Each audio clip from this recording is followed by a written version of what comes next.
예, 오늘 수요 예배 오신 여러분들을 환영합니다. 제가 환영의 뜻으로 또 꽃을 준비했습니다. 예, 하나님 만드신 꽃이 워낙 많으니까 그리고 참 아름답게 만드셨습니다. 예, 이제 12개 강의 중에 오늘은 이제 그랜드 캐년의 비밀인데요. 창세기 6장 13절 말씀 함께 읽으시겠습니다. 시작.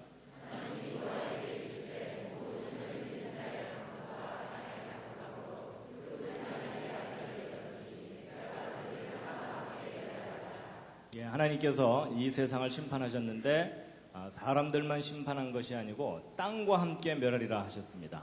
그래서 하나님께서 이 땅을 심판하셨던 사건의 그 분명한 증거가 이제 그랜드 캐년입니다. 대홍수의 거대한 기념물이 바로 이 그랜드 캐년인데, 이 그랜드 캐년이 왜 대홍수의 증거물인지를 오늘 이제 자세하게 설명을 드릴 것입니다. 지난번 노아홍수 이야기할 때 그 전 세계가 완전히 물로 뒤덮였을 때 그때 지구를 휩쓸고 도는 물들이 거대한 퇴적 현상을 일으키게 되는데, 이제 그것이 그랜드 캐년도 그 중에 이제 하나다라고 말씀을 드렸었습니다.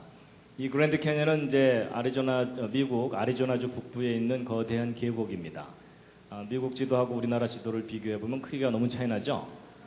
그래서 이 미국을 우리 땅으로 만드는 방법을 생각해냈습니다. 그게 뭐냐면 가능한 한 많이 낳아서 이민을 많이 보내는 겁니다.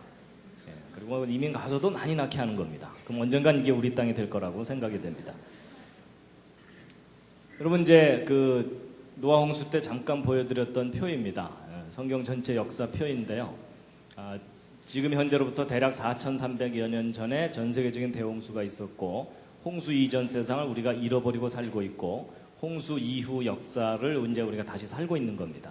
그래서 우리는 첫 번째 세상을 잃어버리고 살고 있습니다. 그래서 그 홍수는 맨 처음에 비가 내린 것만 40일이었고 지구 전체가 물에 잠겼던 기간이 150일이라고 말씀을 드렸었습니다. 그리고 그 물이 빠지는데 또 150일이 걸리고 땅이 마르고 굳는데 2달 정도 걸려서 대홍수 전체 기간은 365일이다라는 걸 말씀드렸습니다.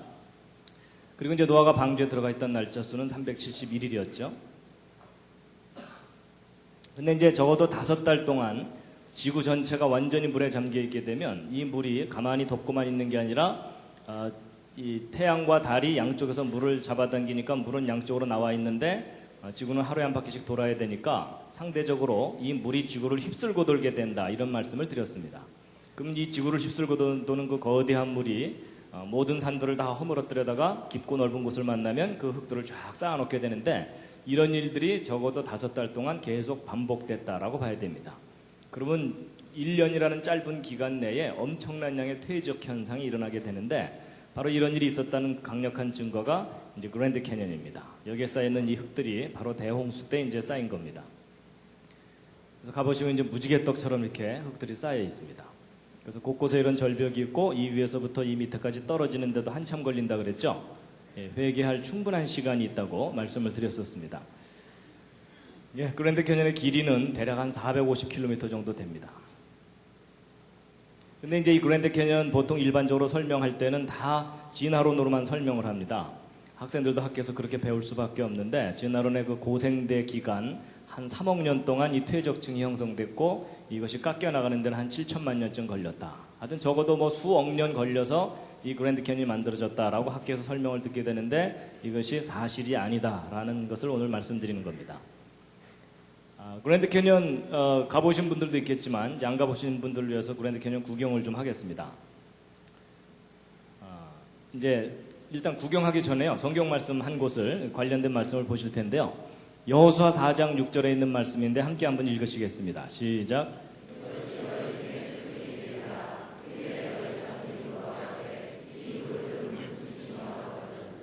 이 부분이 이제 어떤 장면이냐면, 이스라엘 민족이 이집트에서 노예 생활을 하다가 이집트를 탈출해서 가나안 땅을 들어가게 됩니다.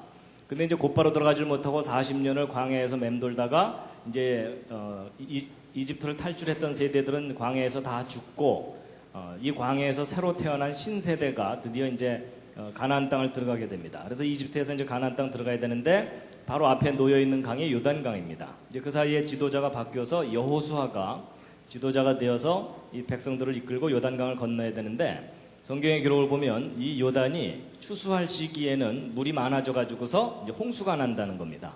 그래서 일반 사람들이 건너가지 못하는데 한두 명도 아니고 적어도 100만 명이 넘는 사람들이 요단강을 건너가야 되는 상황입니다. 근데 이제 하나님께서 그때 기적을 베푸셨죠. 그래서 이 흐르던 요단 강물이 갑자기 뚝 끊기면서 흘러내려오던 물들은 그 위로 쫙 쌓이고, 그리고 그 끊긴 곳에서부터 마른 땅이 드러나가지고 이스라엘 민족이 무사히 그 요단강을 건너갔다, 이런 기록이 나옵니다. 믿으십니까? 예, 표정을 봐서 별로 안 믿으시는 것 같습니다. 근데 이제 제가 이제 그 기적을 말씀드리려는 게 아니고, 온 이스라엘 백성이 마른 땅으로 이제 요단강을 건너갔는데, 건너가고 나서 여호수아 장군이 이제 명령을 내립니다. 백성들에게. 그래서 무슨 명령을 내리냐면, 요단강 바닥에 있던 돌 12개를 꺼내 갖고 나와라. 그래서 바깥에다 이렇게 쌓아놔라. 그리고 바깥에 있는 12돌을 요단강 중앙에다가 옮겨놔라. 그러니까 바꿔치기를 한 거죠. 예, 그 다음에 이제 바깥에 쌓아오는 이 돌들에 대해서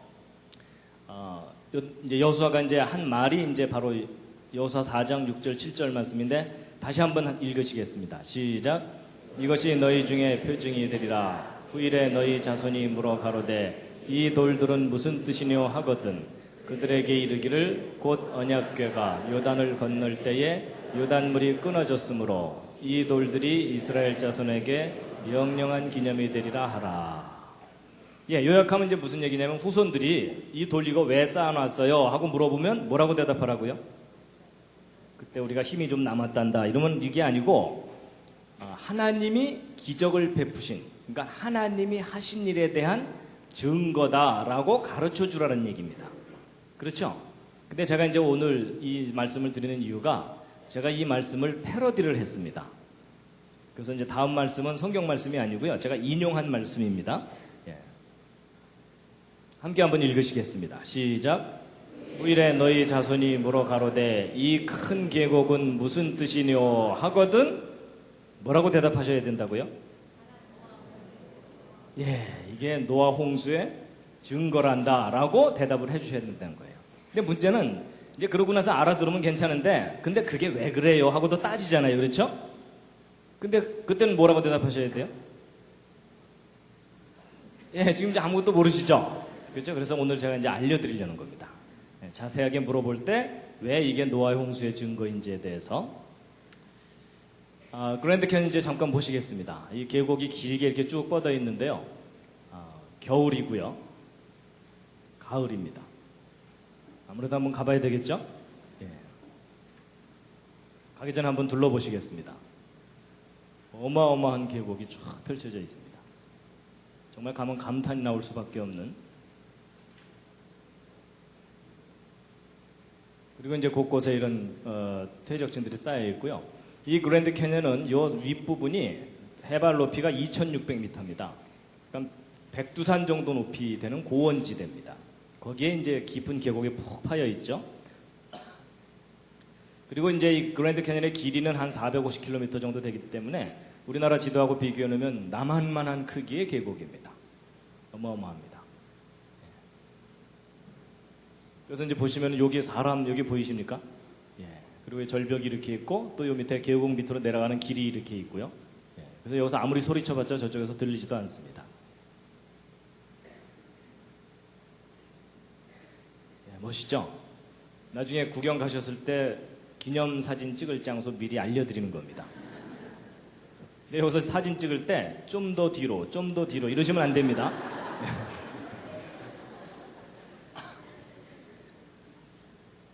예, 이제 저녁 석양 무렵이고 요 밑에 이제 콜로라도강 지류들이 이렇게 흐르고요. 예, 참 뭐 신비한 모습들을 보여주는 곳이고요. 예, 남자분들은 가면 래프팅을 한번 꼭 하시기 바랍니다. 그리고 이제 폭포들도 있고 옛날 요새터도 있고, 예, 그리고 이제 북쪽에는 이 포엘 호수라는 큰 호수가 이렇게 있습니다. 무슨 케이크 조각 같은 이런 퇴적층들도 있고요. 멋있죠? 예, 하여튼 단체로 가시다가 말 안 듣는 분들은 중간에 내려놓고 가시면 됩니다. 근데 여행 다니다 보면 꼭 뭐 약속 시간에 늦게 나오고 이런 분들은 여기다 다 묶어놓고 오면 됩니다.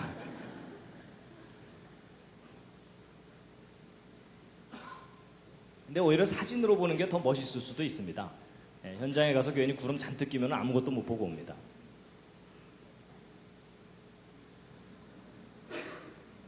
참 신기하죠. 근데 여기는 이제 그랜드 캐년이 아니고 이 그랜드 캐년에서 좀 북쪽으로 떨어져 있는 브라이스 캐년이라고 하는 곳입니다. 근데 침식 지형이 아주 기가 막히게 만물상처럼 발달해 있고요. 이런 기둥 하나하나가 꽤 큽니다. 이런 것들이 꽤 커가지고 이런 기둥들 밑으로 지금 여기 사람 말 타고 내려가는 거 보이십니까? 개미떼처럼. 그리고 이건 좀 남성적인 계곡인데 이것은 이제 시온 계곡이라고 자이언 캐년이라고 하는 곳인데 성악 연습하려면 이런 데 가서 해야 되겠죠? 그래서 이제 그랜드 캐년, 자이언 캐년, 브라이스 캐년 이렇게 이제 계곡들이 아주 멋있게 있습니다. 그리고 이제 계곡 아래로 내려가는 길들도 있어가지고요. 이제 보통 이게 걸어서 내려갔다 오기도 하고 돈 좀 있는 분들은 말 타고 내려갔다 오고 돈 좀 더 있는 분들은 비행기 타고 왔다 갔다 하고 그럽니다.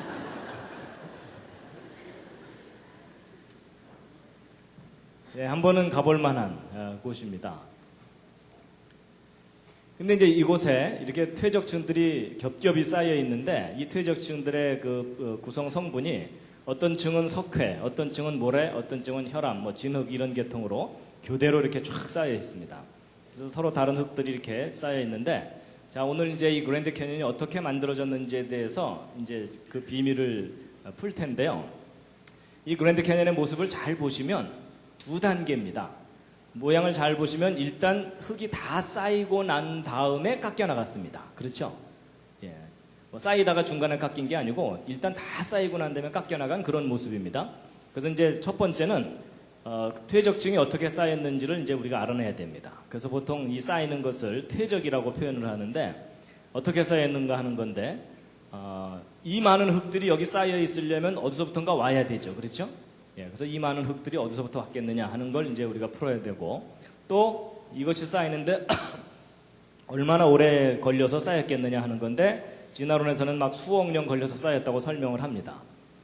그리고 이제 이런 정도 규모의 흙이 쌓이려면은 큰 바다 밑에서 쌓여야 되거든요. 근데 지금 현재는 백두산 높이만큼 올라와 있죠. 그러니까 이 밑에서 바다 밑에서 쌓였던 그 퇴적지대가 어떻게 백두산 높이까지 올라갔겠느냐 하는 겁니다. 여러분 저게 왜 저렇게 올라갔겠습니까? 이런 질문을 받으면 쉬운 대답부터 하시면 됩니다. 제가 안 그랬는데요. 이러시면 됩니다. 그 다음에 이제 다 쌓이고 난 다음에 깎여 나갔거든요. 그래서 이 깎여 나간 것을 또 우리가 이제 풀어야 되는데 어떻게 깎여 나갔는가 하는 건데 깎여 나가는 걸 보통 침식이라고 합니다. 이게 먹고 잔다는 뜻이 아닙니다. 예, 깎여 나간다 이런 뜻입니다. 그래서 이제 이 많은 흙들이 깎여 나갔다면 어딘간 쌓여 있어야 되겠죠. 그게 가깝게 쌓여 있는지 멀리 쌓여 있는지 넓게 쌓여 있는지 좁게 쌓여 있는지 이걸 좀 분석을 해보면 이게 어떻게 깎여 나갔는지에 대해서도 알 수가 있고요. 그리고 이제 얼마나 오랫동안 깎여 나갔느냐, 정말 진화론에서 얘기하듯이 막 몇 천만 년 걸려서 이게 깎여 나갔느냐 아니면 순식간에 이게 깎여 나갔겠느냐 하는 겁니다. 근데 이제 얘한테는 아무리 물어봐도 얘는 대답을 안 해줍니다. 그래서 결국 과학자들이 앞뒤를 연구를 해가지고 이것이 어떻게 만들어졌겠는가를 이제 추적해서 알아내는 수밖에 없습니다. 그래서 이제 오늘 이제 그랜드 캐년 생성 원인에 대해서 이제 말씀을 드릴 텐데요. 예. 잠시 기지개를 한번 살짝 켜시겠습니다. 예, 오늘 지질학 공부를 해야 되기 때문에 예. 문과분들은 너무 애쓰지 않으셔도 됩니다. 이해가 안 되면 주무셔도 괜찮습니다.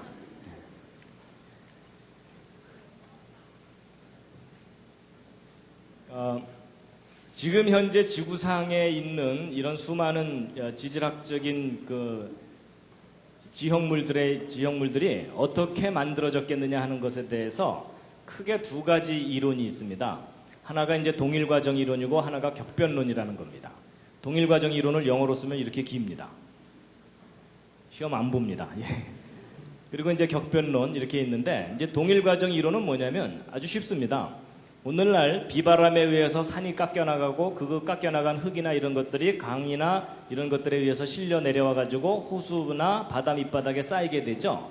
이런 일이 과거나 지금이나 미래나 계속돼 왔을 거다라고 보는 관점입니다.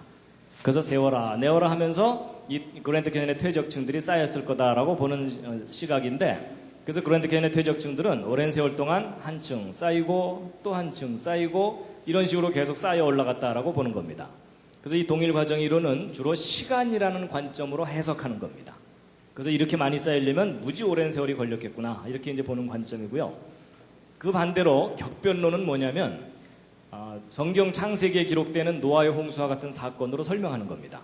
그래서 이 그랜드 캐니언의 이 퇴적층들은 오랜 세월 동안 서서히 쌓인 게 아니라 대홍수 기간 내에 아주 빠르게 쌓인 거다라고 보는 건데, 예를 들어 이 그랜드 캐니언의 퇴적층이 어떻게 쌓였다고 보냐면, 아마 이제 다음 장면이 좀 생소하실 텐데요. 이 그랜드 캐니언 퇴적층이 지구를 휩쓸고 도는 물들에 의해서 순식간에 한 층, 두 층, 세 층 이렇게 쌓였다는 겁니다. 이런 장면은 좀 생소하시죠? 그죠? 예, 그래서 이제 격변론은 사건으로 설명을 하는 겁니다.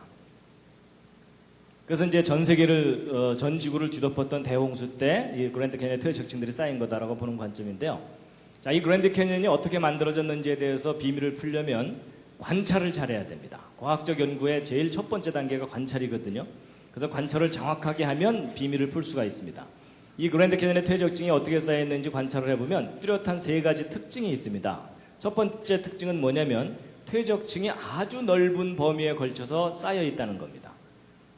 그리고 두 번째 특징은 뭐냐면 퇴적층 사이의 경계면이 아주 뚜렷하다는 겁니다. 그래서 예를 들면 여기 어두운 부분과 밝은 부분의 경계가 아주 뚜렷하죠. 예, 서서히 변해가지 않고 갑자기 변했어요. 색깔이. 그래서 뚜렷한 경계가 특징이고, 또 세 번째 특징은 뭐냐면 퇴적층들이 아주 평평하게 쌓여 있다는 겁니다. 울퉁불퉁하게 쌓이질 않고. 그러면 이렇게 광범위하고 뚜렷한 경계를 가진 평평한 퇴적층이 형성된 원인이 있겠죠. 이제 그 원인을 우리가 추적해야 되는데, 일단 이 그랜드 캐니언이 있는 지역이 이 부분이거든요. 그러니까 이렇게 넓은 지역에 퇴적층이 쌓이려면 이게 호수나 강 정도 규모가 아니라 큰 바다 밑바닥에서 퇴적층이 형성됐다라고 봐야 됩니다. 그러니까 첫 번째 질문에 대해서는 아주 쉽습니다. 대답이. 근데 이제 두 번째가 이제 뭐냐면, 두 번째는 이 뚜렷한 경계인데요. 어느 정도나 뚜렷하면, 아까는 멀리서 본 사진이지만 이번엔 좀 가까이 가서 보시면요. 이 모래층하고 진흙층하고 경계가 이렇게까지 깨끗하게 경계가 이루어져 있습니다. 마치 칼로 두부를 잘라놓은 것처럼. 그래서 너무나 뚜렷한 경계면을 갖고 있는 것이 참 신기합니다. 그래서요, 이제 이렇게 뚜렷한 경계를 가진 것에 대해서 이제 예를 들면 이제 이런 겁니다. 이제 바다 밑에서 또는 하여튼 물 밑에서 퇴적층이 쌓여야 되는데, 처음에 이제 진흙층이 한 층 이렇게 쌓였다고 치자고요. 그러고 나서 이제 모래층이 그 다음에 와서 연속적으로 계속 쌓이게 되면 이런 왼쪽처럼 쌓이겠습니까? 오른쪽처럼 쌓이겠습니까? 물속에서 계속 쌓여 올라갔다면 당연히 오른쪽처럼 쌓이겠죠. 그렇죠? 이렇게 깨끗한 경계를 가질 수가 없어요. 왜냐하면 누군가 이 앞에 서갖고 지금부터 진흙, 반입, 금지 뭐 이러면서 통제하는 사람 없잖아요. 그렇죠? 그러니까 오른쪽처럼 이렇게 서서히 변해가면서 쌓여야 되는데, 그랜드 캐니언은 오른쪽처럼 쌓여있지 않고 왼쪽처럼 쌓여 있습니다. 그렇다면 계속 쌓여 올라간 게 아니라는 얘기입니다.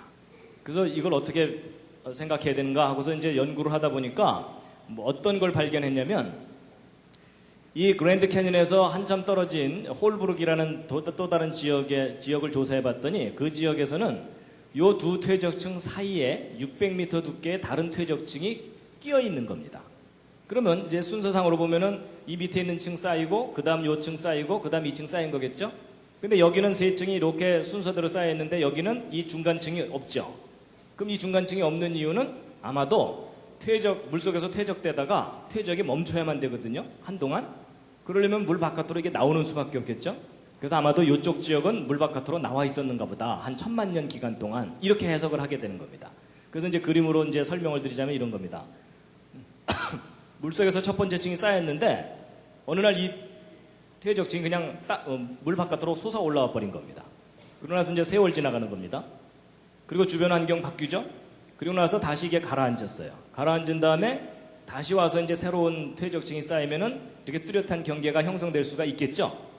그리고 이제 또 다시 올라갔다가 또 세월 지나가고, 예, 그리고 주변의 환경이 또 바뀌고, 그리고 다시 가라앉고, 그리고 또 와서 또 새로운 퇴적층이 와서 쌓이면 이렇게 뚜렷한 경계가 형성될 수 있겠죠. 그럴듯하시죠. 그런데 저 설명에도 허점이 있습니다. 단점이 있는데 그게 뭐냐면 이렇게 오르락내리락 하면서 쌓이면 이렇게 평행한 경계면을 가질 수가 없어요. 왜냐하면 그랜드 캐니언의 퇴적층은 너무나 평평하거든요. 이걸 설명을 못합니다. 이게 오르락내리락 하면서 쌓이면은 이렇게 쌓이게 되지 이렇게 평평하게는 못 쌓입니다. 그 이유가 뭐냐면 보세요. 쌓였어요. 이제 퇴적이 멈추기 위해서 물 바깥으로 나갔습니다. 세월 지나가죠. 근데 쟤네들은 괜찮아요. 노출되어 있는 동안 얘네들이 문제입니다. 그렇죠? 비바람이 치게 되면 그 표면이 반드시 울퉁불퉁해질 수밖에 없게 되겠죠. 계곡이 파이고 그리고 거기 식물도 자라고 그러면은 그 표면이 아무래도 어떤 그 손상이 되게 되는데 이렇게 오르락내리락 하면서 쌓이게 되면은 반드시 층과 층 사이의 경계가 평평해질 수가 없습니다. 맞죠? 그런데 희한하게도 그랜드 캐니언은 너무나 평평하게 쫙 쌓여 있는 거예요. 그러니까 이게 오르락내리락 하면서 쌓였다는 것도 설명이 안 돼요. 여기까지 이해가 되시죠? 예. 그러면 어떻게 이 그랜드 캐니언은 뚜렷하고 평행한 경계면을 갖고 쌓였느냐, 이제 이걸 풀어야 되는데 오랫동안 저것의 원인을 몰랐었어요. 그러다가 얼마 전부터 이 과학자들이 이 부분을 연구하던 과학자들이 단서를 발견하기 시작했어요. 그 첫 번째 단서가 뭐냐면 첫 번째 단서가 물이 흐르면서 퇴적됐다는 단서를 발견한 거예요. 이 퇴적층들이 쌓일 때 물이 흐르면서 쌓인 거라는 거예요. 그 단서가 뭐냐면 이 그랜드 캐니언의 퇴적층 중에 석회암 퇴적층이 있거든요. 레드 라임스톤이라고 하는. 근데 이 석회암 퇴적층 속에서 여러분 그 오징어 중에 갑오징어 있죠. 갑오징어는 속에 뼈 같은 거 들어있잖아요. 그러니까 오징어 뼈 화석 같은 것들이 그 석회암 퇴적층에서 발견됐는데 이 오징어 뼈 화석이 이렇게 보시면은 여기는 좁고 여기는 넓거든요. 근데 얘네들이 희한하게도 퇴적층 속에서 제멋대로 방향을 갖고 있질 않고 이 왼쪽처럼 비교적 어느 한쪽 방향으로 정렬이 돼서 화석으로 들어있어요. 그럼 쟤네들이 혹시 죽기 전에 반상회를 했을까요? 우리는 죽을 때 항상 머리를 그쪽으로 두는 거야 뭐 이러면서 그럴 리가 없잖아요. 그럼 쟤네들이 저렇게 머리를 한쪽으로 이렇게 두고 한쪽 방향으로 정렬이 돼서 대충 발견된다는 얘기는 뭔가 저렇게 정렬이 되도록 외부에서 힘이 가해진 거잖아요. 그렇죠? 난 사람들이 그때 뭐 돌려놓을 수도 없고 그렇다면 아마도 이렇게 물이 흘렀기 때문에 쟤네들이 방향을 틀은 게 아니냐 이렇게 보는 거예요. 그래서 예를 들면 이제 이렇게 놓여있던 것도 물이 이쪽으로 좀 세게 흐르면 물의 힘 때문에 이렇게 방향이 돌아가게 되죠. 그러면 이 그랜드 캐니언의 퇴적층이 물이 흐르면서 쌓인 퇴적층이구나 라는 것을 알게 됐어요. 자, 그 다음에 이제 그 물이 어느 정도 규모로 흘렀겠느냐 하는 건데 보세요. 어마어마한 규모로 물이 흐른 거예요. 그래서 이 대경류에 의해서 퇴적된 건데 여러분 이것은 그랜드 캐니언의 퇴적층 중에 한 단면인데요. 여기 빨간 옷을 입은 사람 보이시죠? 근데 지금 여기 돌멩이 큰 거 보이시죠? 바위 직경 5m 무게 200톤짜리 바위인데 이 바위가 원래 이 자리에 있던 바위가 아니고 휩쓸려 와서 쌓인 바위예요. 그럼 여러분 이렇게 큰 바위가 휩쓸려 올 정도면 어느 정도 물이 흘렀어야 되는지 짐작해 가시죠. 그래서 이게 이제 그랜드 캐니언의 제일 아랫부분 퇴적층 속에서 발견된 건데요. 이런 것들이 집채만한 돌이에요. 자, 보세요. 물이 이렇게 오른쪽으로 흘러갈 때 어떤 돌멩이를 움직이려면 상당히 빠른 물이 흘러야 됩니다. 그래서 이 돌을 이렇게 움직이게 되는데 근데 이거보다 더 큰 돌을 움직이려면 더 센 물이 필요해요. 맞죠? 그런데 이따만한 돌이 움직이려면 이따만한 물이 흘러야 됩니다. 너무 이해가 쉬우시죠? 그렇죠? 그러니까 과학자들이 바보가 아닌 이상 저렇게 큰 돌이 움직이려면 어느 정도 파괴력이 있는 물이 흘러야 되는지 알잖아요. 그렇죠? 그렇다면 이렇게 큰 돌들이 그랜드 캐니언 퇴적층 속에 푹푹 박혀 있다는 얘기는 어마어마한 규모의 물이 흐르면서 퇴적이 됐다는 것을 증명해 주는 겁니다. 그러니까 이런 큰 돌들이 막 그랜드 캐니언 속에 들어있으니까 거대한 물이 흐르면서 퇴적층이 형성된 거예요.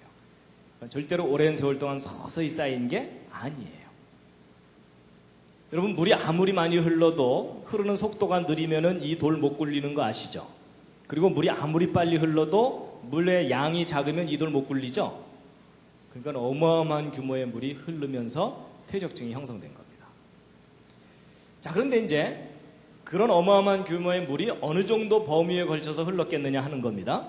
그러니까 미국 땅 고지역만 일부만 흘렀겠느냐, 아니면 전 지구를 뒤덮는 홍수가 있었겠느냐 하는 건데, 전 지구적인 규모의 퇴적이 일어났다는 강력한 증거가 있습니다. 그게 뭐냐면, 여러분 지금 현재 지구 곳곳에 화산들이 터지면서 화산 속에서 쏟아져 나오는 이 용암이나 이런 것들이 굳어져서 형성된 암석을 화성암이라고 합니다. 이게 화성에서 가져온 암석이다 그 뜻이 아닙니다. 그 다음에 이 강 주변에 모래들이 와서 쌓여갖고 굳어진 암석을 뭐라 그럴까요? 이걸 퇴적암이라고 그럽니다. 이제 이렇게. 근데 이제 제가 퀴즈를 하나 드리겠습니다. 어차피 서로 정답을 모르니까 우기셔도 됩니다.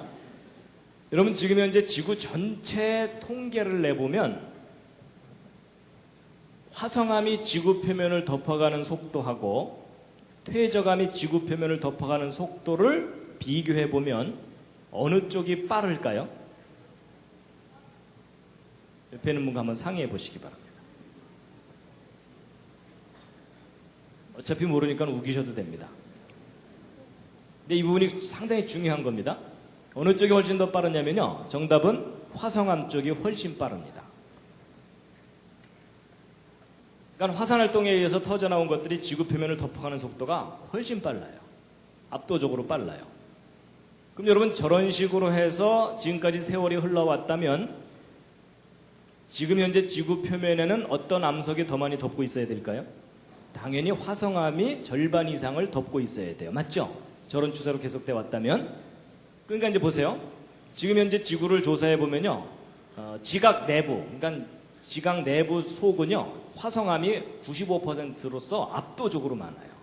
그러니까 지구 속도 1월지인데 거기다가 화산활동에 의해서 화성암이 지구 표면을 덮는 속도가 훨씬 빠른다는 추세로 본다면은 지금 현재 지구 표면도 화성암이 압도적으로 많아야 되겠죠. 근데 놀라운 사실은 지금 현재 지구 표면을 조사해 보면 지표면은 70%가 퇴적암입니다. 화성암은 30%밖에 안 돼요. 근데 지금 현재 어느 쪽 방향으로 진행되고 있냐면은 화산활동에 의해서 이 화성암이 퇴적암을 점점 점령해가는 쪽으로 진행되고 있죠. 그럼 여러분 시간이 갈수록 오른쪽으로 간다는 얘기는 시간을 거꾸로 돌리면 과거에는 어떤 상태가 있었다는 뜻일까요? 과거에는 지구 전체가 완전히 퇴적층으로 덮였던 때가 있었다는 얘기입니다. 저게 무슨 사건일까요? 저게 바로 노아의 홍수 사건입니다. 이것은 지구 전체에 걸친 통계 자료이기 때문에 아주 강력한 증거입니다. 그러니까 전 지구가 완전히 물로 뒤덮였던 대홍수가 있었다는 강력한 증거입니다. 그리고 홍수 이후에 다시 이 화성암이 자기의 위세를 회복해가고 있는 중에 우리가 지금 살고 있는 겁니다. 그래서 여러분 지구 전체가 완전히 물로 뒤덮였던 대홍수가 있었다는 성경의 기록을 좀 믿어주시면 감사하겠습니다. 그래서 여러분 과학적인 증거들은 성경이 옳다는 것을 강력하게 뒷받침하고 있습니다. 자, 그런데 이제 보세요. 그랜드 캐니언의 퇴적층이 쌓이는 것은 아무도 못 봤죠? 혹시 보신 분 계십니까? 이럴 때 손 드는 분이 계시면 잘 돌봐드려야 된다 그랬죠? 예. 여러분 그랜드 캐니언의 퇴적층이 쌓이는 것은 아무도 직접 못 봤지만 그랜드 캐니언의 퇴적층과 똑같은 퇴적층이 쌓이는 현상을 지금도 곳곳에서 관찰할 수가 있어요. 그래서 그 대표적인 예가 1980년 5월 18일 날 터진 미국 워싱턴주의 세인트 헬렌 산인데요. 여러분 1980년 5월 18일이면 무슨 날이죠? 어른들은 기억하실 텐데요. 광주 5.18 그날입니다. 그날 뭐 시차는 좀 있으니까는 시간은 차이가 나겠지만은 같은 날 미국 워싱턴주에 있는 세인트 헬렌 산으로 화산이 뻥 터졌습니다. 그래서 이게 터질 당시의 모습이고 폭발 전의 모습인데요. 이 세인트 헬렌 산은 참 아름다운 산봉우리가 있는 그런 산이고, 그 다음에 아주 맑은 호수가 있고 산림이 울창하기 때문에 1급 휴양지였었습니다, 여기가. 근데 이 화산이 뻥 터졌어요. 그래서 멀리 있는 도시에서 바라본 화산 폭발 장면입니다. 화산 폭발 후의 모습입니다. 산봉우리가 그냥 통째로 다 무너져 내려버렸어요. 그래서 이 산이 원래 백두산보다도 높은 산이었습니다. 그런데 거의 1000m 이상이 무너져 내린 겁니다. 어마어마한 폭발이었습니다. 그래서 이게 이제 폭발 당시의 모습이고 폭발 후의 모습인데요. 근데 이 세인트 헬렌산 화산 폭발할 때 아주 중요한 지질학적 증거들이 확인됐습니다. 그 첫 번째가 퇴적층이 형성되는 과정인데, 보세요. 여러분 지금 여기 퇴적층이 쫙 쌓여 있는데, 이 빨간 옷을 입은 사람하고 비교해보면 상당히 퇴적층이 두껍죠. 여러분 보통 지금 현재 진화론적 관점의 지질학에서는 퇴적층을 해석할 때 평균적으로 30cm 정도 쌓이려면 5,000년쯤 걸린다. 대략 그 정도 해석합니다. 그럼 여러분 제가 하나 파묻히려면 몇만 년 걸리는 겁니다. 그러니까 여기 있는 이 퇴적층이 쌓이려면 이건 몇 년 걸렸다고 해야 됩니까? 우기기 나름입니다. 일단 기본적으로 몇십만 년은 될 거고, 그 다음에 B층과 C층 사이가 색깔이 전혀 다르죠. 그러니까 이 B층 사이고 이 중간에 얼마만큼 세월이 지났는지는 또 우기기 나름이에요. 그렇죠? 그러니까 적어도 수십만 년에서 수백만 년, 수천만 년 지났다고 해도 될 정도로 퇴적층이 꽤 쌓였죠? 근데 여러분, 받기의 망정이지. 이거 안 봤다면 수십만 년이거든요. 근데 이 퇴적층 쌓이는 걸 실제 봤어요. 여러분, 이 A층이 1980년 5월 18일 당일날 하루 만에 쌓인 퇴적층입니다. 그리고 이 두 번째 퇴적층이 한 달 후쯤에 또 하루 만에 쌓인 퇴적층이고, 이 세 번째 퇴적층이 2년 후에 또 한 번 쏟아져 내려와가지고서 또 하루 만에 쌓인 퇴적층입니다. 그럼 이 밑에서부터 이 위에까지 쌓이는데 실제 걸린 시간 며칠이요? 3일입니다. 3일.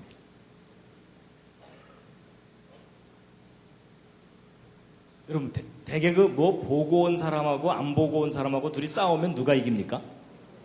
대개 안 보고 온 사람들이 이기죠? 근데 여러분, 누가 이기느냐가 중요한 게 아니라 어느 게 사실이냐가 중요합니다. 맞죠? 이건 안 보면 수십만 년인데 받기의 망정이지. 그렇죠? 3일이에요. 3일. 여러분, 퇴적층이 얼마나 빠르게 형성되는지를 실제 본 건데요. 근데 이제 여러분 중에 또 머리가 빨리 돌아가시는 분들은 무슨 생각을 하냐면, 야, 이게 뭐 왕창 쌓인 것하고 오랜 세월 동안 서서히 쌓인 것하고는 모양새가 다르지 않겠느냐. 아무래도 왕창 쌓이면은 막 뒤섞여서 쌓일 테니까 그 속에 아무런 무늬가 없을 거고, 오랜 세월 동안 겹겹이 쌓이면은 층층이 무슨 세월의 흔적이 있을 거다. 그런 생각 드시죠? 근데 여러분, 특히 두 번째 퇴적층 보세요. 이게 하루 만에 쌓인 퇴적층인데, 이 하루 만에 쌓인 퇴적층 단면을 보면은요, 마치 오랜 세월 동안 쌓인 것 같은 층 무늬가 있어요. 자세히 다가가 보면 이런 식으로까지 세밀한 층들이 형성되어 있습니다. 근데 이게 하루 만에 왕창 쌓인 거예요. 그것도 화산이 폭발하면서 쏟아져 내려온 것들이 시속 60km 속도로 휩쓸고 내려가면서 쌓은 거예요. 그럼 여러분 생각해보세요. 막 휩쓸려 내려가면 그 안에서 뒤섞일 거 아니에요? 뒤섞여서 쌓일 것 같은데 희한하게도 휩쓸려 내려가면서 쌓였는데 저렇게 층무늬가 생겼어요. 희한하죠? 그래서 야, 어떻게 저렇게 층무늬가 생기는가에 대해서 실험을 했어요.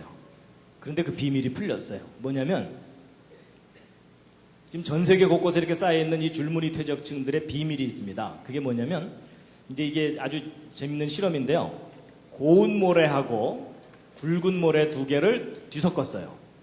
뒤섞은 다음에 이 비커에다 넣고 깔때기를 통해서 쭉 흘려내리면 여기에 쌓이게 되거든요.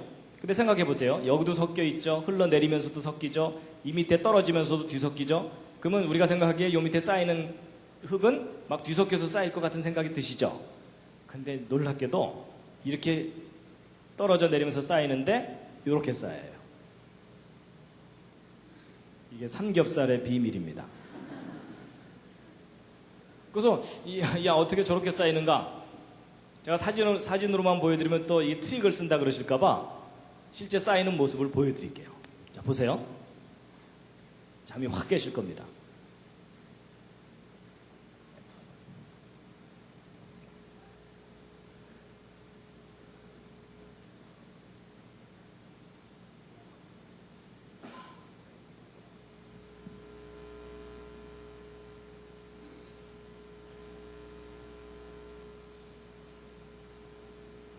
신기하죠? 여러분 이게 원리가 뭐냐면요. 이 검은색이 굵은 모래라 그랬죠? 굵은 모래가 어느 정도 쌓이다 보면 쭉 미끄러져 내려요. 가는 모래는 남고. 그래서 이게 층이 생겨요. 근데 바로 저런 원리가 뒤섞인 흙들이 쌓일 때 움직이면서 쌓이면 저렇게 층무늬가 생기게 돼 있어요. 여러분 그저 이 옥수수 튀긴 거 이렇게 큰 거부터 되게 먼저 집어먹게 되잖아요. 그렇죠? 근데 한참 집어먹다 보면 자꾸 손에 조그만 게 걸리니까는 한 번씩 그 통 흔들어주면 큰 게 쫙 위로 올라오죠? 여러분 이게 어려운 얘기가 아닙니다. 바로 그 원리입니다. 그렇죠? 지금이야 이제 쌀들이 잘 나오지만은 옛날에는 막 쌀에 돌들 섞여 있으니까는 쌀통을 막 흔들면은 돌은 밑으로 내려가고 쌀은 위로 올라오고 이러니까는 돌을 골라내고 이러는 거죠? 바로 그런 원리가 작용하는 겁니다. 거대한 흙덩어리가 한쪽으로 쫙 휩쓸려 가게 되면 그 안에서 자기들끼리 굵은 것과 가는 것이 분리가 일어나면서 줄무늬가 생기게 돼 있어요. 그러니까 자기들끼리 막 흘러가면서 야야 줄 서 이러면서 쫙 이렇게 층분위가 생기게 돼 있습니다. 그래서 여러분 이게 바로 퇴적층이 갑자기 쌓이면서도 마치 오랜 세월 동안 여러분 이거 밭개망정이지 안 봤으면 여름 겨울 뭐 이랬을 거 아니에요. 그렇죠? 근데 바로 이런 원리가 작용한다는 것을 잘 몰랐던 거예요. 그러니까 우리 주변에서 이제 퇴적층 쌓일 때마다 그냥 이제 겹겹이 쌓인 거 보면은 그냥 이게 오랜 세월 동안 쌓인 거라고 잘못 해석했던 겁니다. 이해가 되시죠? 그러니까 지구 곳곳에 그런 현상이 발견되는데요. 또 실제적으로 이런 것도 있습니다. 이 호주에서 이쪽 바닷가에 모래가 자꾸 없어지니까 이쪽에 있는 모래를 배로 실어다가 이 앞바다에 뿌렸어요. 잔뜩 뿌리고 났더니 어느 날 파도가 심하게 치면서 이 뿌려놓은 모래가 바닷가 쪽으로 밀려 나왔어요. 그래서 하룻밤 사이에 밀려 나와갖고서 이만큼 두께로 쌓인 거예요. 그럼 여러분 하룻밤 사이에 왕창 와서 쌓였으면은 막 뒤섞여서 쌓여야 될 것 같잖아요. 그렇죠? 근데 놀랍게도 하룻밤 만에 와서 쌓인 단면을 보았더니 줄무늬들이 쭉쭉 생겨 있어요. 밭기의 망정이지. 안 봤으면 이것도 몇 년 걸렸다가 해야 돼요? 여름, 겨울. 아, 이거 200년. 뭐 이래야 될 거 아니에요. 그렇죠? 그러니까 여러분 저런 현상이 일반적인 현상인 거예요. 그러니까 여러분 지구상에 있는 곳곳에 이런 줄무늬 퇴적층을 앞으로 보시거든 절대로 오랜 세월이라고 생각하시는 건 착각입니다. 규모만 더 클 뿐이지 거대한 퇴적층이 순식간에 확 휩쓸려가면서 이런 무늬를 만들게 됩니다. 그래서 여러분 앞으로 이제 여행 다니시면요 이제 이런 줄무늬들을 많이 보시게 될 거예요. 제발 저 앞에 가서 오 장구한 세월 이러지 마시기 바랍니다. 그래서 여러분 전 세계 곳곳에 있는 이런 줄무늬 퇴적층이 바로 그런 원리로 생기는 겁니다.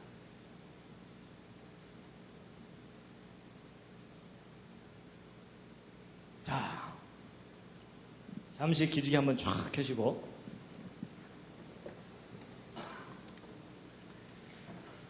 좌양좌 하셔서 옆에 있는 분 안마를 해드리도록 하겠습니다.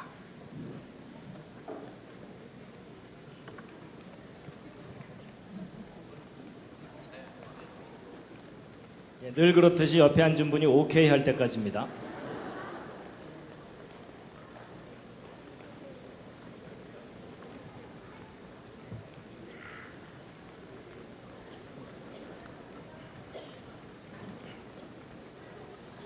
예, 반대로도 해주시고요. 반대로 또.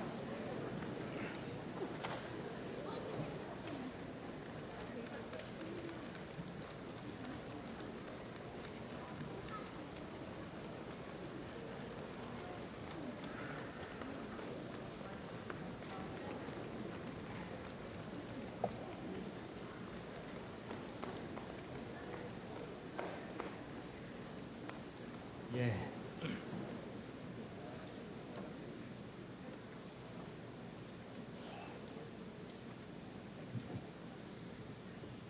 어때, 지금까지 너무 어렵진 않으셨죠?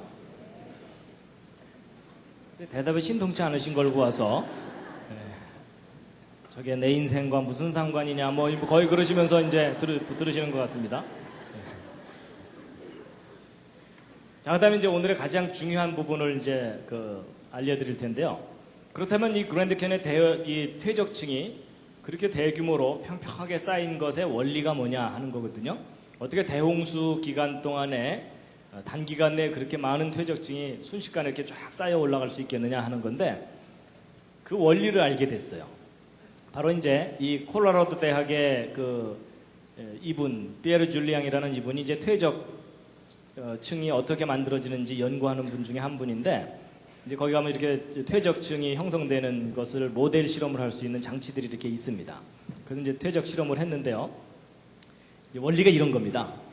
이분이 제일 중요합니다. 대홍수 때 어떻게 퇴적층이 그랜드 캐니언의 퇴적층이 어떻게 형성됐겠느냐 하는 건데, 여러분, 이제 대홍수가 일어나면 막 산들이 허물어지고 그런 것들이 이제 지구를 빙빙 도는 물들에 의해서 이렇게 휩쓸려 가게 되거든요. 그럼 이게 흙탕물이 이렇게 휩쓸려 가게 되면 이 밑바닥에는 퇴적층이 일정한 두께로 쫙 쌓여가게 되어 있습니다. 그래서 퇴적층이 어떤 모양으로 가냐면 이런 식으로 갑니다. 이런 식으로 한 층, 또 한 층 이렇게 쌓이는 거예요. 근데 이렇게 쌓이는 원리가 뭐냐면요. 잘 보세요. 물이 이렇게 흘러가는데 여기보다는 여기가 좀 더 깊죠. 좀 더 깊으면 좀 더 느리게 흐르게 되죠. 그러니까 흙들을 여기까지 이렇게 싣고 오다가 여기서 속도가 갑자기 늦어지니까 어떻게 되겠어요? 이 앞에다가 흙들을 쌓아놓게 됩니다. 그러니까 흙은 계속 실려와서 이 앞에 쌓이니까 그 퇴적층이 옆으로 저렇게 쭉쭉 자라게 돼 있습니다. 바로 저런 원리로 전 지구를 휩쓸고 도는 물들이 지구를 빙빙 돌면서 한 층, 또 한 층, 또 한 층 이렇게 퇴적층을 쌓아놓게 됩니다. 그러면 이런 식으로 쌓이게 되면 층과 층 사이의 경계가 뚜렷하게 되죠. 그리고 평평하게 쌓이게 됩니다. 그럼 아까 그랜드 캐니언에서 대해서 풀지 못했던 것을 다 풀 수 있는 바로 그런 설명입니다. 근데 이제 제가 이렇게만 설명드리면 이제 우긴다 그러실까봐 실제로 저렇게 쌓이는 장면을 보여드리겠습니다. 잘 보세요. 이제 모의 실험을 한 건데요. 오른쪽으로 흘러가게 되는데 여기 잘 보시면 퇴적층이 오른쪽으로 점점점 이동하고 있죠. 일정 두께의 퇴적층이. 그렇죠? 그럼 이 물이 하루 종일 흐르게 되면은 이 퇴적층은 하루 종일 앞으로 갑니다. 그럼 일정 두께의 퇴적층이 뭐 몇 킬로미터, 몇십 킬로미터도 쫙 쌓이게 돼요. 신기하죠? 저럴 줄 모르셨죠? 대홍수가 일어나면 저런 현상이 반드시 나타납니다.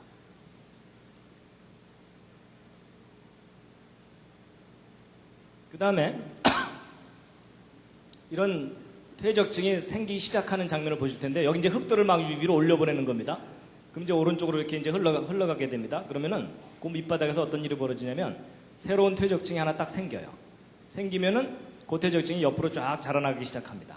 그럼 이 물이 계속 흐르는 이 한 층은 옆으로 계속 가게 돼 있어요. 이렇게 한 층 한 층 쌓이는 겁니다.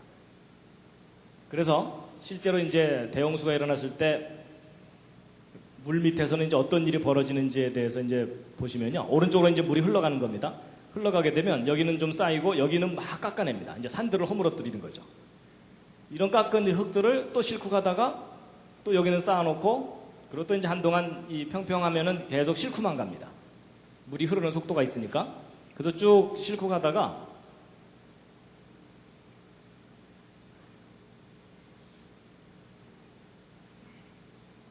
여기는 이제 쌓습니다. 한 층을. 그리고 이제 여기는 점점점 얕아지니까는 조금씩 깎아냅니다. 어떤 부분은 깎아내고 어떤 부분은 쌓고 뭐 이런 일들이 벌어지는 겁니다. 그래서 여기는 또 쌓고 여기는 또 막 깎아내고. 그러니까 대홍수 때 물 속에서 어떤 일이 벌어지는지 대충 이제 상상이 가시죠. 그러니까 거대한 산들을 허물어뜨려다가 그걸 쫙 싣고 가다가 평평한 곳을 만나면 거기다 쫙 한 층을 쌓아놓고 또 쌓아놓고. 그러니까 쌓이는 곳은 계속 쌓이게 돼 있습니다.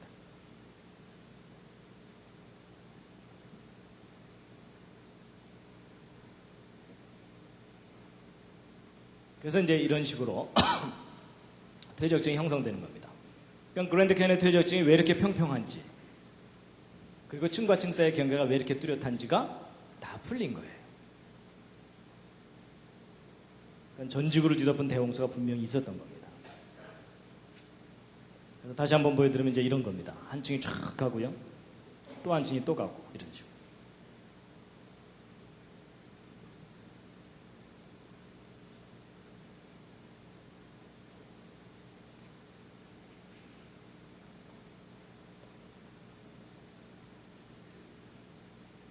이제 설명을 듣고 나니까는 그렇게 보이죠? 이제 세뇌당하신 겁니다. 그러니까 여러분 예전에는 이 모든 것들을 성경적인 관점으로 설명한다는 것이 엄두가 안 나는 일이었습니다. 몰랐으니까. 근데 이제 과학자들 중에 좀 끈질긴 사람들이 있습니다. 성경에 써 있다면 이건 사실이다 하고서 끈질기게 연구하던 분들이 저런 증거들을 이제 확인하고 발견하고 그래서 성경적인 관점으로 모든 것들을 다시 정리하기 시작했습니다. 그런 할 일 없는 과학자들이 좀 있습니다. 그런 것들을 열심히 하고 있는. 그리고요, 처음부터 평평하지 않을 수도 있죠, 밑바닥이. 근데 이것도 문제가 안 됩니다. 여러분, 이렇게 움푹 패인 곳은 금방 메꿔집니다. 왜냐하면 여러분, 여기보다는 여기가 좀 더 깊죠. 좀 더 깊으면 좀 더 느리게 흐르죠. 좀 더 느리게 흐르면 좀 더 많이 쌓이게 되겠죠. 바로 그 원리입니다. 그래서 쫙 쌓여가다가 이 부분에서 좀 더 느리게 흐르면서 좀 더 많이 쌓입니다. 바로 이런 식으로 해가지고 한 번이나 또는 두 번 정도만 지나가고 나면 그 움푹 패인 것이 거의 평평해져 버립니다. 그럼 그 다음부터는 무지개떡입니다. 그렇죠? 예. 그리고 이 똑 튀어나온 부분도 역시 똑같은 원리로 여기보다는 여기가 좀 얕죠? 좀 얕으니까 좀 더 빨리 흐르죠? 좀 더 빨리 흐르면 좀 덜 쌓입니다.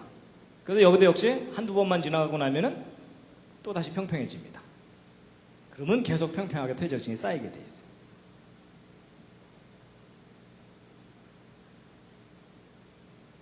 백문이 불여일견이죠. 여러분 제가 이거를 이렇게 그림으로 설명드리지 않고 말로만 하면요, 여러분 20분만 지나면 다 혼수 상태입니다. 그렇죠?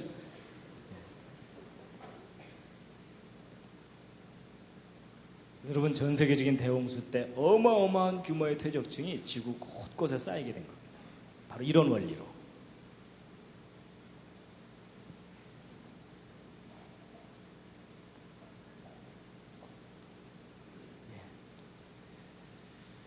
그 다음에 이제 가장 중요한 메인 테마는 말씀을 드린 거고요. 이제 제일 중요한 주제는 말씀드렸고, 지금부터 이제 보너스인데요.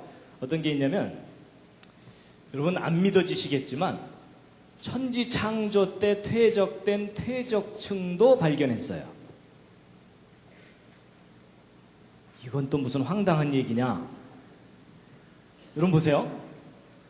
진화론에서는 소위 그 고생대라는 시절이 있었는데, 고생대의 초기가 캄브리아기입니다. 그리고 이제 이 고생대 초기 캄브리아기 밑에는 선캄브리아기라 그래서 캄브리아기 이전 시대다라고 하거든요. 그래서 이제 캄브리아기 이후로 뭐 이런 이제 그 세밀하게 이렇게 길을 나눠놨는데, 이 선캄브리아기와 캄브리아기의 경계가 있어요. 근데 이 경계가 이제 아주 중요한 의미를 갖고 있습니다. 이 고생대와 선캄브리아 사이에는요, 이 부정합이라 그래서 이 밑에 퇴적층하고 위에 퇴적층은 전혀 다른 이렇게 매끈한 경계면을 갖고 있질 않아요. 뚝 끊겼어요, 중간이. 근데 이제 진화론에서는 이 고생대 때부터 화석들이 발견되거든요. 고생대 이전 퇴적층 속에서는 화석이 발견되질 않습니다. 그래서 캄브리아기 이 밑에 퇴적층에서는 이제 화석이 발견되지 않는데, 이 그랜드 캐년도 역시 이 고생대 퇴적층과 선캄브리아기 암석들이 있거든요. 그런데 바로 이 선캄브리아기 암석 중에 이 퇴적층들이 있는데, 그 퇴적층이 천지 창조 때 퇴적된 퇴적층이라고 해석이 되고 있습니다. 왜냐하면 바로 이제 그랜드 캐년의 주 퇴적층 밑에 깔려 있는 이 퇴적층인데요. 창세기 1장을 읽어보면 하나님께서 6일 동안 천지 창조하셨다고 돼 있죠. 근데 지난번 노아홍수 이야기할 때 제가 궁창 위의 물과 궁창 아래의 물에 대해서는 비교적 좀 설명을 드렸었습니다. 그렇죠? 근데 창조 셋째 날 하신 일이 뭐냐면 성경 창세기를 보면은 맨 처음에 지구가 완전히 물로 덮여 있었거든요. 그런데 물로 덮여 있던 지구가 물 바깥으로 이제 육지가 대륙이 솟아 올라온 겁니다. 그러면 지구를 덮고 있던 물이 바다 쪽으로 물러가면서 대륙이 솟아 올라오게 되겠죠. 그럼 거대한 물이 대륙을 덮고 있다가 바다 쪽으로 밀려가게 되면은 그냥 밀려가지 않고 이 대륙에 있는 흙들을 많이 실어서 바다 밑에 쌓아놓게 되겠죠. 그러면 천지창조 셋째 날 땅이 드러날 때 퇴적층이 형성되게 되어 있습니다. 맞죠? 물론 이제 하나님께서 다 퍼올리실 수도 있지만 특별히 그렇게 하지 않는 이상은 퇴적층이 형성되게 되어 있습니다. 그러다가 이제 셋째 날 퇴적층이 형성되고 나서 그 이후로 이제 안정되게 있다가 대홍수 때 전 지구에 또 퇴적층이 형성되게 되겠죠. 자, 그럼 이제 퀴즈를 하나 푸셔야 됩니다. 뭐냐면 대홍수 때 퇴적되는 퇴적층과 창조 셋째 날 형성되는 퇴적층 사이에는 큰 차이가 하나 있습니다. 무슨 차이가 있을까요? 옆에 있는 분과 한번 상의해 보시기 바랍니다. 이 창조된 순서를 잘 보시면 거기에 힌트가 있습니다. 어디에는 뭐가 있고 어디에는 뭐가 없습니다. 뭘까요? 화석이요, 화석. 왜냐하면 창조 순서를 잘 보시면 식물이 창조된 것이 셋째 날이기는 한데 그것도 땅이 솟아올라오고 난 다음에 창조되거든요. 그렇죠? 그러니까 이때 퇴적층이 형성될 때는 생명체가 있습니까? 없습니까? 없어요. 그렇죠? 그러니까 이때 형성되는 퇴적층 속에는 화석이 들어있을 리가 없습니다. 근데 대홍수 때 퇴적된 퇴적층 속에는 화석이 잔뜩 들어있겠죠? 근데 참 신기한 게 뭐냐면 이 그랜드 캐니언 퇴적층 중에 고생대 퇴적층이라고 소위 진화론에서 분류하는 퇴적층 속에는 화석들이 잔뜩 발견되거든요. 근데 그 바로 밑에 있는 이 퇴적층 속에서는 화석이 하나도 발견되지 않습니다. 그래서 이 진화론을 주장하는 학자들한테는 저게 미스테리예요. 왜냐하면 여기서는 화석이 하나도 없다가 요 바로 위에 퇴적층에서 화석들이 다다다다닥 하고 와그락을 발견되거든요. 그래서 진화론을 연구하는 사람들한테는 야, 진화가 안 일어나다가 여기서부터 갑자기 진화가 일어났구나. 그래가지고 저걸 갖다가 캄브리아기 대폭발 이론, 폭발적으로 진화가 일어났다. 이렇게 설명을 하는 겁니다. 잘 돌봐줘야 되겠죠?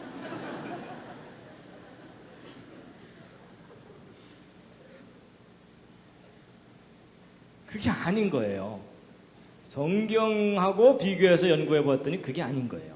바로 이 밑에가 천지창조 때 형성된 퇴적층이고 그 윗부분이 바로 대홍수 때 형성된 퇴적층이다라는 것을 알게 된 거예요.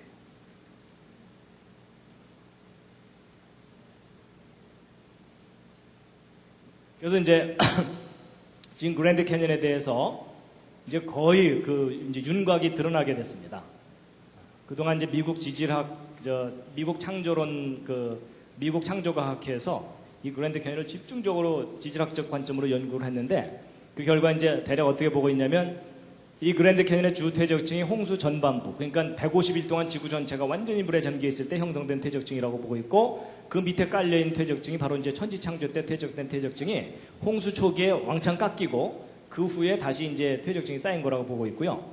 그 다음에 이제 자이언 캐년 이쪽에 요 퇴적층을 홍수 후반부 퇴적층이라고 보고 있고, 그다음에 브라이스 캐년이 있는 이쪽 퇴적층이 홍수 이후 퇴적층이라고 보고 있습니다. 그래서 이 그랜드 캐년을 포함하는 이 지역은 홍수 이후까지도 계속 바다 밑에 잠겨서 계속 퇴적이 일어났던 곳이라고 보고 있고요.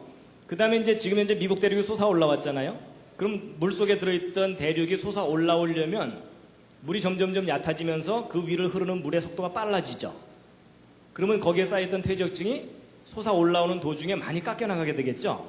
그래서 요 부분이 이게 미국 대륙이 솟아 올라올 때 깎여나갔던 것이라고 보고 있습니다. 그럼 이제 그랜드 캐니언의 이 계곡은 그럼 그때 솟아 올라올 때 깎인 거냐? 아닙니다. 이 그랜드 캐니언의 계곡은 홍수 이후에 깎인 거라고 보고 있습니다. 대륙이 다 솟아 올라오고 난 다음에. 그래서 그건 좀 이따 이제 말씀드릴 거고요. 그래서 이제 여러분이 그랜드 캐니언 관광을 가시게 되면 일반 관광을 가면 그런 설명 못 듣게 되고요. 이 창조과학 탐사 여행을 이제 가시면은 창조 때 형성된 퇴적층을 보시게 됩니다. 거의 표정이 잘 안 믿어지는 표정들이십니다. 그래서 여러분 놀랍게도 이 그랜드 캐년이 성경에 대한 너무나 강력한 증거물입니다. 자, 그 다음에 이제 지금까지 쭉 설명드린 내용이 그랜드 캐년의 퇴적층이 형성되는 과정에 대해서 설명드린 겁니다. 이제 지금부터는 이제 계곡이 어떻게 깎여 나갔느냐 하는 겁니다. 어떻게 깎여 나갔다고요? 아까 제가 쉬운 답 말씀드렸잖아요. 제가 안 그랬는데요. 이러시면 이제 됩니다. 자, 근데 이 계곡이 형성된 것은 얼마나 오래 깎였는가, 또 어디로 갔는가, 또 어떻게 깎였는가 하는 건데요. 이 계곡이 깎여나간 것에도 단서가 있습니다. 잘 보시면요. 거의 수직으로 깎여나갔죠. 이게 단서예요. 왜냐하면 여러분 이 그랜드 캐니언의 퇴적층 중에는 좀 단단한 부분도 있고 연한 부분도 있거든요. 그럼 만약에 이 콜로라도 강이 오랜 세월 동안 이것을 깎아낸 거라면 단단한 데는 덜 깎이고 연한 부분은 많이 깎이겠죠. 그럼 사실 이 깎여나가는 단면은 이렇게 울퉁불퉁해야 됩니다. 그렇죠. 근데 이 그랜드 캐니언의 이 계곡은요 거의 수직으로 쫙 깎여나갔어요. 수직으로. 그렇다는 얘기는 오랜 세월 동안 서서히 깎여나간 게 아니라는 얘기입니다. 그래가지고 도대체 이 그랜드 캐니언이 어떻게 깎여나갔는가에 대해서 여러 각도로 조사를 해본 결과 아주 놀라운 단서가 뭐냐면 이겁니다. 이 부분이 이제 그랜드 캐니언 지역이거든요. 근데 그 상류 쪽에 뭔가 흔적이 있는데 무슨 흔적이 있냐면 거대한 호수가 있었던 흔적이 있어요. 그래서 이걸 좀 자세히 보시면 여기가 이제 그랜드 캐니언 지역입니다. 근데 여기 잘 보시면요. 이 부분에 좀 거뭇거뭇한 부분 있죠. 그리고 요즘 희끗희끗하게 이렇게 보이는 게 이게 뭐냐면요. 지대가 높아서 눈이 덜 녹은 지역입니다. 그러니까 이 부분이 고원지대라고 보시면 돼요. 다른 지역보다는 높은 지대예요. 근데 높은 지대가 이렇게 연결되어 있었는데 이상하게 계곡이 그 허리를 가르고 지나갔죠. 그럼 이 계곡이 없었다면 원래 이 부분이 높았던 지대였겠죠. 근데 갑자기 그 허리가 중간이 뚝 잘려나간 거예요. 그러면 지금 이 콜로라도 강은 오른쪽 위에서부터 왼쪽 아래쪽으로 흐르거든요. 근데 이 물이 이렇게 흘러야 되는데 여기가 가로막혀 있다면 이 위쪽에 뭐가 형성됐겠습니까? 거대한 호수가 형성되게 돼 있습니다. 그러니까 과거에 이렇게 큰 호수가 있다가 이 호수가 지금은 없어졌죠. 이 호수물이 어느 날 뻥 터지면서 아래쪽으로 갑자기 다 쏟아져 내버린 겁니다. 댐 터지듯이. 그러면서 그랜드 캐니언이 순식간에 깎여나갔다라고 보고 있습니다. 그 흔적이 아주 분명하게 남아있어요. 그래서 이 그랜드 캐니언 그 위쪽에 이 고원지대가 이렇게 놓여 있었다면 그 위쪽에 실제로 형성되었을 호수를 컴퓨터로 시뮬레이션을 한 겁니다. 근데 이 호수의 크기가 우리나라 지도하고 비교해 놓은 건데 거의 한반도만한 호수입니다. 근데 그 호수가 뻥 터지면서 그랜드 캐니언이 계곡이 순식간에 깎여나간 겁니다. 그래서 이제 여기 카이바 플래토라고 하는 요 지역이거든요. 카이바 플래토라고 하는 요 부분에 이렇게 놓여있던 것이 뻥 터진 거라는 거죠. 그래서 이제 실제로 이 댐이 터지거나 이랬을 때 이제 이 파괴력이 상당히 크거든요. 예를 들어 여기 댐에 이렇게 물이 갇혀 있지만 여기가 이만큼 가로막혀 있었다면 엄청난 물이 이렇게 쌓여 있겠죠. 이게 어느 날 뻥 터진다고 생각해 보세요. 이 밑에 엉망됩니다. 그래서 여기 지금 댐을 하나 만들어 놨더니 그 위에 물이 이렇게 고여 있는 거거든요. 호수가 생긴 건데 어느 날 이 댐이 터져버리면은 이 거대한 물이 일로 다 쏟아져 내리는 겁니다. 그럼 이 밑에 큰 계곡이 생기게 됩니다.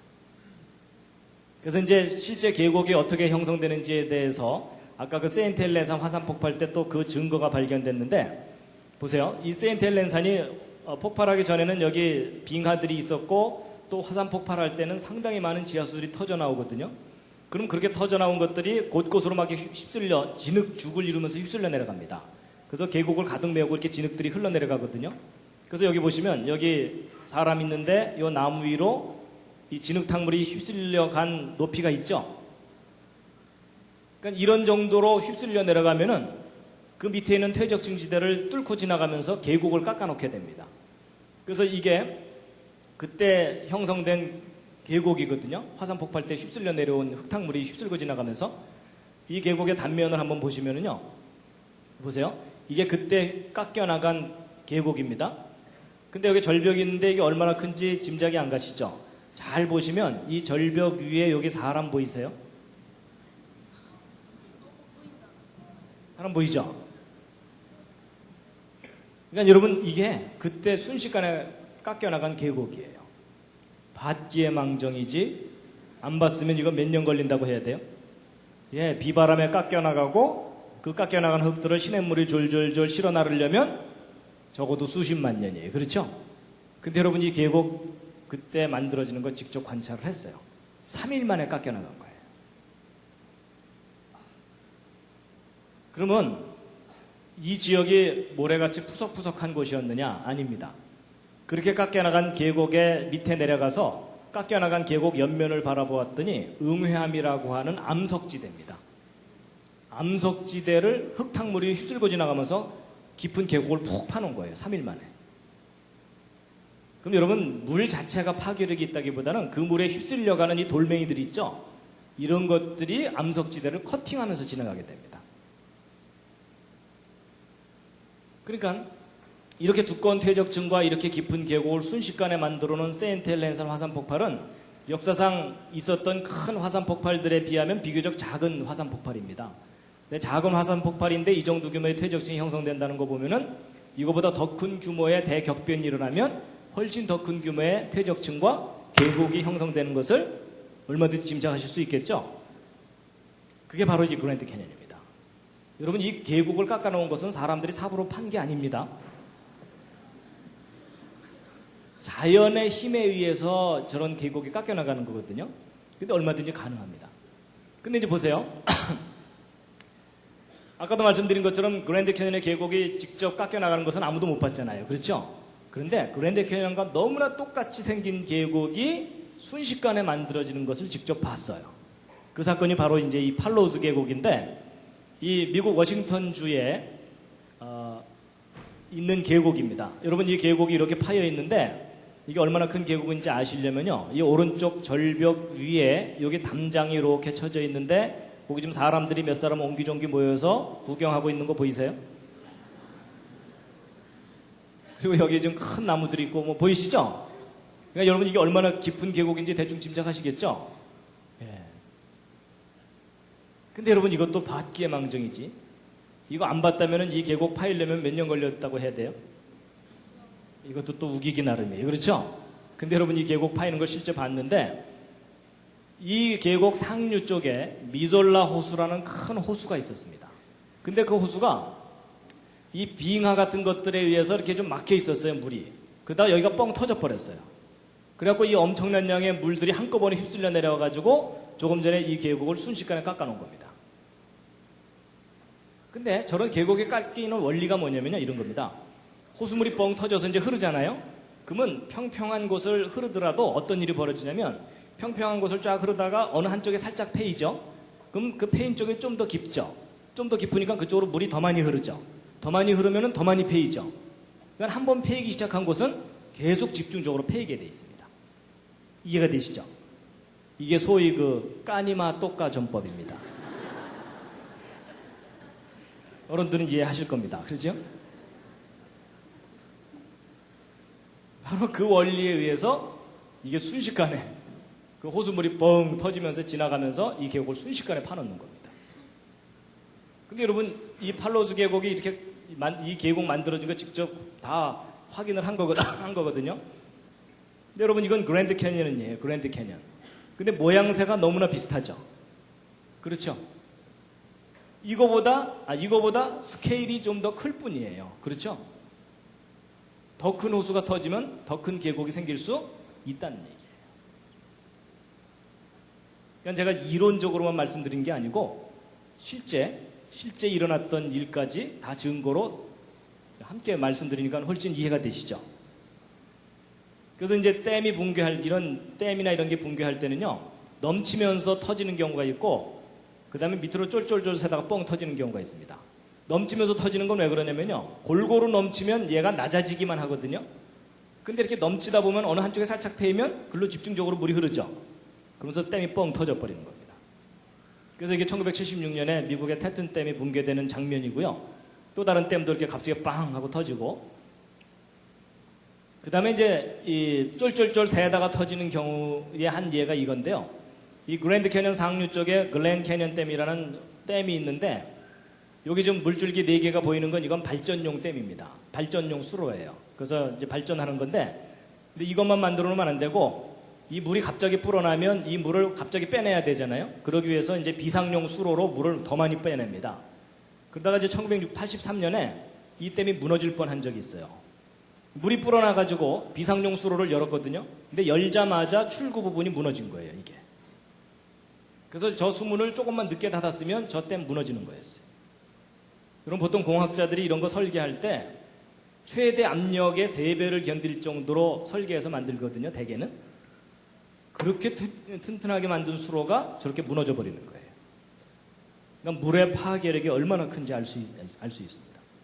그래서 이제 이게 무슨 말씀을 드리려는 거냐면, 이 그랜드 캐년 요 윗부분에 과거에 여기 높은 고원지대가 있어서 그 위에 물이 잔뜩 있었을 텐데, 이게 물이 많아져서 넘쳤든 또는 밑으로 쫄쫄쫄해서 뻥 터졌든 어느 순간 뻥 터진 거라는 거예요. 그러면서 이 가로막혀 있던 이 부분이 왕창 무너지면서 이 거대한 물이 휩쓸고 지나가면서 이 흙들을, 이 계곡을 순식간에 깎아놓은 거다라는 겁니다. 수천만 년 세월이 아니고.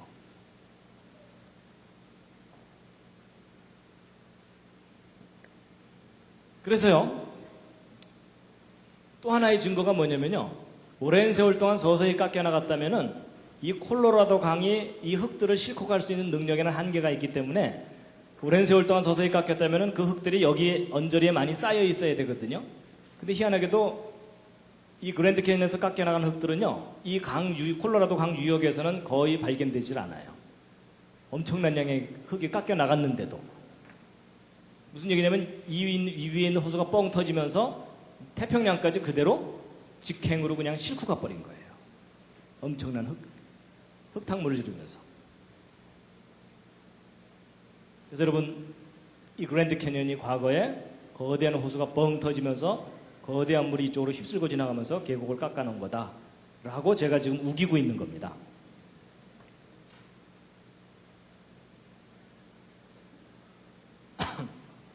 그래서 이제 2단계로 호필 레이크라는 레이크가 먼저 뻥 터지고, 그 다음에 캐니언즈 랜드 레이크라고 하는 호수가 그 다음에 2차로 뻥 터지면서 거대한 계곡이 형성된 거다라고 보고 있습니다.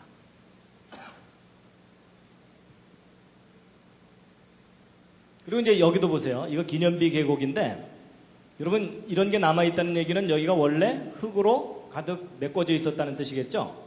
근데 이 부분이 지금 흙이 없어졌죠? 만약에 이게 오랜 세월 동안 비바람에 깎여나가고 강에 실려간 거라면 이 흙들을 실어 나르기 위한 이 샛강들이 많이 발달해 있어야 되거든요. 근데 여기엔 그런 흔적이 거의 없어요. 그렇다는 얘기는 이 지역도 거대한 물이 휩쓸고 지나가면서 이 사이를 메꾸고 있던 흙들을 한꺼번에 다 휩쓸어 간 거겠죠? 그럼 그날 밤 얘네들이 얼마나 무서웠겠습니까?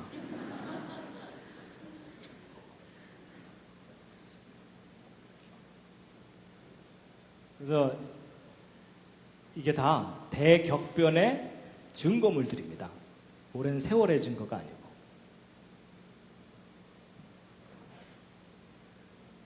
그래서 지구상 곳곳에는요, 대격변이 있었다는 그 흔적들이 곳곳에 이렇게 남아 있습니다.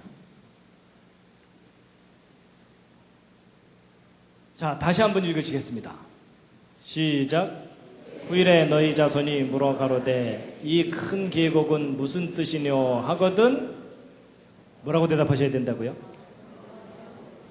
옆에 있는 분들끼리 서로 좀 얘기 좀 해주시기 바랍니다.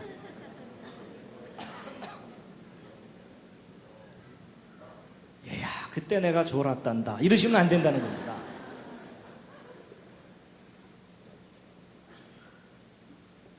자, 그래서 아까 그 질문들 있죠? 여러분, 이 그랜드 캐니언에 쌓여있는 이 엄청난 퇴적층들 다 어디서 온 걸까요?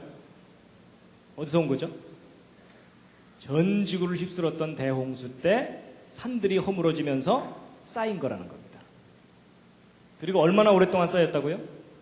3억 년? 그게 아니라 대홍수 기간 동안에. 그렇죠? 그리고 이 거대한 이 흙들은 어떻게 솟아 올라왔죠? 퇴적층이. 이것은 아까 언뜻 설명을 드렸는데 대홍수 이후에 미국 대륙 부분이 솟아 올라온 겁니다. 한쪽에 가라앉고. 그리고 이 그랜드 캐니언 계곡 이거 어떻게 깎여 나갔다고요? 그랜드 캐니언 상류 쪽에 큰 호수가 있었는데 그 호수가 뻥 터지면서 이 계곡을 깎아냈다라고 보고 있고, 그 다음에 이제 얼마나 오랫동안 깎았는가는 아까 말씀드린 대로 이제 그 짧은 기간 내 순식간에 깎여나간 거고, 이 흙들 다 어디로 갔다고요? 저 태평양까지 다 실려간 거예요. 그래서 여러분 진화론에서 이야기하는 고생대, 중생대, 신생대가 있는데 이 그랜드 캐니언의 퇴적층이 고생대 퇴적층이라고 설명되고 있거든요.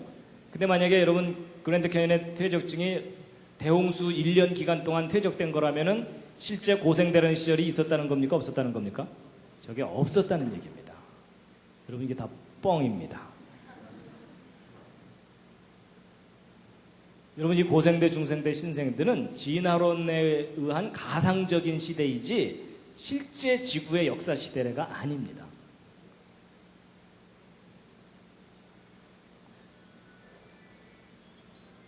예, 베드로서 3장에 말씀이 있는데 함께 읽으시겠습니다. 시작. 이로 말미암아 그때 세상은 물의 넘침으로 멸망하였으되 이제 하늘과 땅은 그 동일한 말씀으로 불사르기 위하여 간수하신 바 되어 경건치 아니한 사람들의 심판과 멸망의 날까지 보존하여 두신 것이니라. 여러분 하나님께서 물로 심판하셨었는데 이제 마지막 심판은 불의 심판이라고 말씀하십니다. 근데 여러분 이 대홍수 사건이 실제 역사 속에 있었다면 마지막 불의 심판도 우리가 역사적으로 겪게 됩니다. 예, 그 대심판을 겪은 곳인데도 참 멋있습니다. 그렇죠? 예. 여러분 이것은 그랜드 캐니언 계곡에 피어있는 꽃들입니다. 하나님이 이 세상을 심판하셨었지만 여전히 하나님의 창조의 아름다움이 곳곳에 남아 있습니다. 마지막 꽃다발입니다.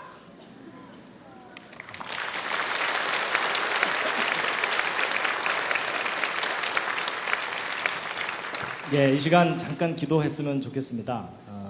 한 가지 기도입니다. 뭐냐면 지금 세상의 학교에서는 진화론만 가르치기 때문에 많은 사람들이 이 진화론 교육으로 인해서 성경을 믿지 못합니다. 여러분 이 진화론 교과서를 바꾸어 주십사고 하나님께 함께 기도했으면 좋겠습니다. 함께 잠깐 기도하신 후에 마치도록 하겠습니다.